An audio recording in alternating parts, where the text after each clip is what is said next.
ಸರ್ಕಾರಿ ಜಾಗದಲ್ಲಿ ಅಂತ್ಯಕ್ರಿಯೆ ಮಾಡೋದಕ್ಕೆ ಅಧಿಕಾರಿಗಳು ಬಿಡ್ತಾ ಇಲ್ಲ. ಮೃತದೇಹವನ್ನ ತೆಗೆದುಕೊಂಡು ಹೋಗುವ ಸಂದರ್ಭದಲ್ಲಿ ನೂಕಾಟ ತಳ್ಳಾಟ ಸಂಭವಿಸಿದೆ. ಸರ್ಕಾರಿ ಜಾಗದಲ್ಲಿ ಅಂತ್ಯಕ್ರಿಯೆ ಮಾಡೋದಕ್ಕೆ ಅಧಿಕಾರಿಗಳು ಬಿಡ್ಲಿಲ್ಲ. ಸೊ ಈಗ ಮೃತದೇಹವನ್ನ ತೆಗೆದುಕೊಂಡು ಹೋಗ್ತಾ ಇದ್ದಂತ ಸಂದರ್ಭದಲ್ಲಿ ನೂಕಾಟ ತಳ್ಳಾಟ, ಅಧಿಕಾರಿಗಳ ನಡೆಗೆ ವೀರಶೈವ ಸಮುದಾಯದ ಕುಟುಂಬಸ್ಥರು ಕಿಡಿಕಾರ್ತಿದ್ದಾರೆ. ದೇವನಹಳ್ಳಿ ತಾಲೂಕಿನ ಅರದೇಶನಹಳ್ಳಿ ಗ್ರಾಮದಲ್ಲಿ ಘಟನೆಯಾಗಿರುವುದು. ವೀರಶೈವರು ಅಂತ್ಯಕ್ರಿಯೆ ಮಾಡ್ತಿದ್ದ ರುದ್ರ ಭೂಮಿಯಲ್ಲಿ ಗಲಾಟೆ ಸಂಭವಿಸಿರೋದು. ಅಂತ್ಯಕ್ರಿಯೆ ಮಾಡದಂತೆ ಅಡ್ಡ ಹಾಕಿರೋದು ಅಧಿಕಾರಿಗಳು. 30 ವರ್ಷಗಳಿಂದ ಅಂತ್ಯಕ್ರಿಯೆಯನ್ನ ಅಲ್ಲೇ ಮಾಡ್ತಾ ಇದ್ರು ವೀರಶೈವ ಸಮುದಾಯದವರು. ಈಗಾಗಲೇ 30ಕ್ಕೂ ಹೆಚ್ಚು ಗೋರಿಗಳು ಕೂಡ ಆ ಜಾಗದಲ್ಲಿ ನಿರ್ಮಾಣ ಆಗಿದೆ. ಮಧ್ಯ ದಾರಿಯಲ್ಲಿ ಮೃತದೇಹವನ್ನ ಇಟ್ಟು ಕುಟುಂಬಸ್ಥರು ಪ್ರತಿಭಟನೆಯಲ್ಲಿ ನಿರತರಾಗಿದ್ದಾರೆ. ವಿಶ್ವನಾಥಪುರ ಪೊಲೀಸ್ ಠಾಣಾ ವ್ಯಾಪ್ತಿಯಲ್ಲಿ ಪ್ರಕರಣ ದಾಖಲಾಗಿರುವುದು. ಯಾಕೆ 30 ವರ್ಷಗಳಿಂದ ಆಗ್ತಾ ಇದ್ದಂತಹ ಅಂತ್ಯಕ್ರಿಯೆ ಆ ರುದ್ರಭೂಮಿಯಲ್ಲಿ ಈ ಸಂದರ್ಭದಲ್ಲಿ ಮಾತ್ರ ಯಾಕೆ ಬೇಡ ಅಂತಿದ್ದಾರೆ ಅನ್ನೋದು ಹಲವಾರು ಗುಮಾನಿ ಕಾರಣವಾಗ್ತಾ ಇದೆ. ಯಾಕಂದ್ರೆ ಮೊದಲೇ ಏನಾದ್ರೂ ಸಮಸ್ಯೆ ಇತ್ತ ನೋಟಿಸ್ ಕೊಡ್ಬೇಕಾಗಿತ್ತು.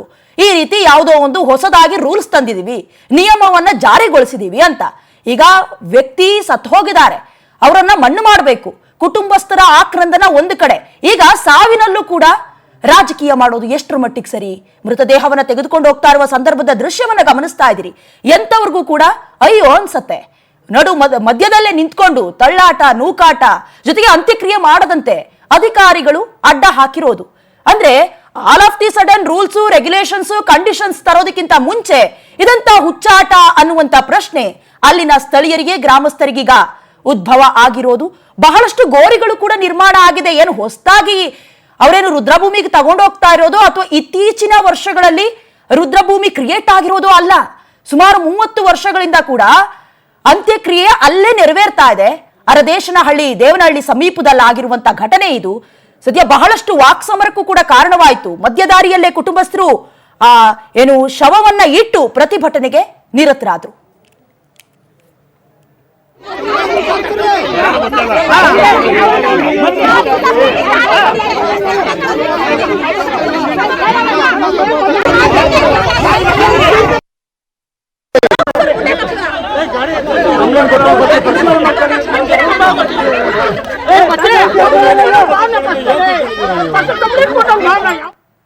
ಇನ್ನು ಇದೇ ವಿಚಾರಕ್ಕೆ ಸಂಬಂಧಪಟ್ಟಂತೆ ಡೀಟೇಲ್ಸ್ ಅನ್ನ ಕೊಡ್ತಾ ಹೋಗ್ತಾರೆ ದೂರವಾಣಿ ಸಂಪರ್ಕದ ಮೂಲಕ ನಮ್ಮ ಪ್ರತಿನಿಧಿ ರಾಮಾಂಜಿ.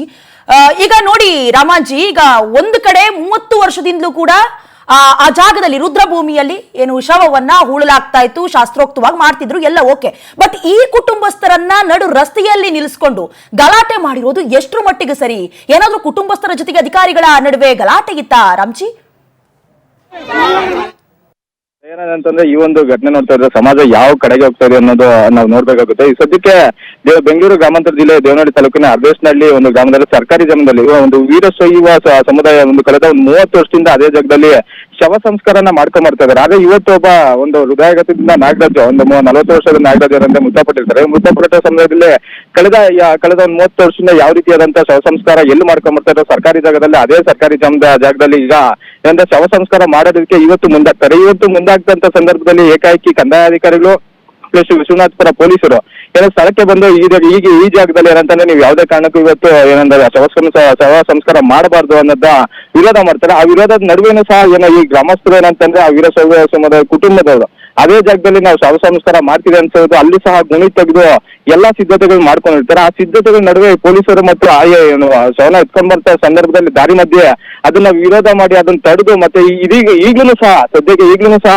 ಶವವನ್ನ ಅರ್ಧ ದಾರಿಯಲ್ಲಿ ಇಟ್ಟು ಸಾಕಷ್ಟು ಐಡ್ರಾಮ ಮಾಡ್ತಾ ಇದ್ದಾರೆ. ಏನಂತಂದ್ರೆ ಈ ಒಂದು ಯಾರೋ ಕಾಣದ ವ್ಯಕ್ತಿ ಏನಂತಂದ್ರೆ ಒಂದು ದೂರು ಕೊಟ್ಟ ಅಂತ ಒಂದು ಕಾರಣಕ್ಕೆ, ಫೋನ್ ನಲ್ಲಿ ದೂರು ಕೊಟ್ಟ ಅನ್ನೋದು ಕಾರಣಕ್ಕೆ ಇವತ್ತು ಒಂದು ಶವ ಸಂಸ್ಕಾರನ ಅಡ್ಡಿಪಡಿಸುವಂತ ದುಸ್ಥಿತಿಗೆ ಈ ಕಂದಾಯ ಅಧಿಕಾರಿಗಳು ಮತ್ತು ಪೊಲೀಸರು ಹೋಗಿದಾರಂತೆ. ಎಷ್ಟೊಂದು ಈ ಪರಿಸ್ಥಿತಿ ಯಾರ ಕಾರಣ ಅನ್ನೋದಕ್ಕೆ ಈ ಹಿಂದೆ ಕಾಣದ ಕೈಗಳು ರಾಜಕೀಯ ಒತ್ತಡ ಸಾಕಷ್ಟು ಇದೆ ಅನ್ನೋದು ಈಗ ಸ್ಪಷ್ಟವಾಗಿ ಗೊತ್ತಾಗ್ತಾ ಇದೆ. ಸದ್ಯಕ್ಕೆ ಬೆಂಗಳೂರು ಗ್ರಾಮಾಂತರ ಜಿಲ್ಲೆ ಎಸಿ ಆದಂತ ಮಂಜುನಾಥ್ ಮತ್ತು ಡಿವೈಎಸ್ಪಿ ಆದಂತ ಪಾಂಡುರಂಗದವರು ಈ ಸ್ಥಳಕ್ಕೆ ಭೇಟಿ ಕೊಟ್ಟು ಈಗ ಮನವೊಲಿಸುವ ಕೆಲಸ ಮಾಡ್ತಿದ್ದಾರೆ.